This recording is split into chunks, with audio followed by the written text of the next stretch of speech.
দিয়ে দেবো। তোর ছেলে কবে চাকরি পাবে না পাবে আমরা জানি না, টাকাটা দে, না তো তোর জমি যা বন্ধক আছে আমাদের নামে করে নেবো। না না মা, এরকম করো না, আমার এই ঝুবড়ি বাড়িটুকুই শুধু সম্বল। এক সপ্তাহের মধ্যে টাকাটা দিবি, নাই তোর জমি যা আছে আমাদের নামে করে নেবো। হ্যালো বুবাই বাবু, তোর পড়াশোনা কেমন চলছে? পড়াশোনা খুব ভালোই চলছে, ওই পরশুদিন এক্সাম আমার। বাবু তুই এবার চাকরি পেয়ে যাবি তো? হ্যাঁ বাবা, আমার নিজের উপর ভরসা আছে, এক্সামে পাস করব আর ভালো একটা চাকরি করব। বাবু ওই পাওনাদারের মেয়ে এসেছিল, আমরা যে জমি বাড়ি বন্ধক রেখে টাকা নিয়েছিলাম তোর পড়াশোনার জন্য, তাই জন্য ওর মেয়ে এসেছিল, ওই টাকাগুলো চাইছিল রে বাবু। আর বাবু জানিস তো, ওরা না খুব ধমকও দিয়ে গেছে, বলছে যদি টাকা দিতে না পারি ওরা নাকি জমি ওদের নামে করে নেবে। আরে বাবা, চাকরিটা তো পেতে দাও, বলো দিয়ে দেবো। আর আমার এক্সাম আছে, আমি পড়ছি এখন, রাখছি আমি।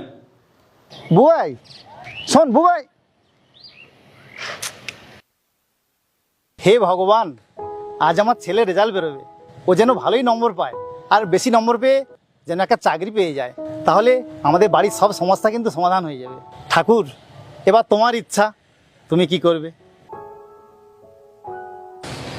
বুবাইকে একটা ফোন করি, ও রেজাল্টটা কেমন হয়েছে বুঝতে পারবো।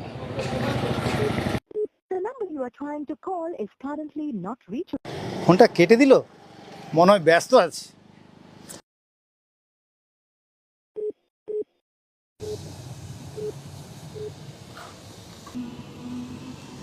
The number you are trying to call is currently ছেলেটাকে অনেকদিন ধরে ফোন করছি কিন্তু ফোনই তুলছে না, ফোন ঢুকছেও না, কি যে করি, কোনো সমস্যায় পড়লো না তো?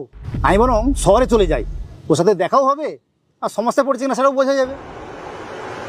তুমি জানো মা, ও আমার ফোন তোলা বন্ধ করে দিয়েছিল, তাই খুঁজতে খুঁজতে আমি শহরে এসেছিলাম, আর শহরে আসার পর একজন আমার সমস্ত জিনিসপত্র চুরি করে নিয়ে যায়, আর আমার ফোনটাও চুরি করে নিয়ে যায়।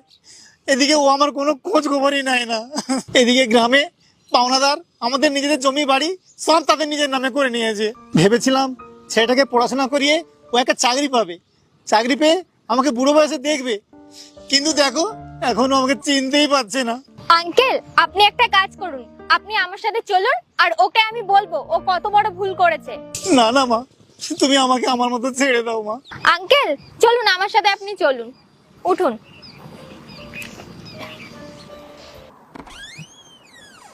তুমি এত দেরি করে আসলে, ফাইল নিয়ে এসছো? ওই বুবাই, আমাদের একটা চাকরের দরকার ছিল না, আমি একটা আঙ্কেলকে এনেছি। আঙ্কেল আসুন। কোয়েল, তুমি এই বুড়োটাকে ঘরে নিয়ে এসছো, আর দেখলে না কেউ অভিশাপ দিল আমাকে, তুমি ফের ঘরে নিয়ে এসছো কেন রে? আরে ওটা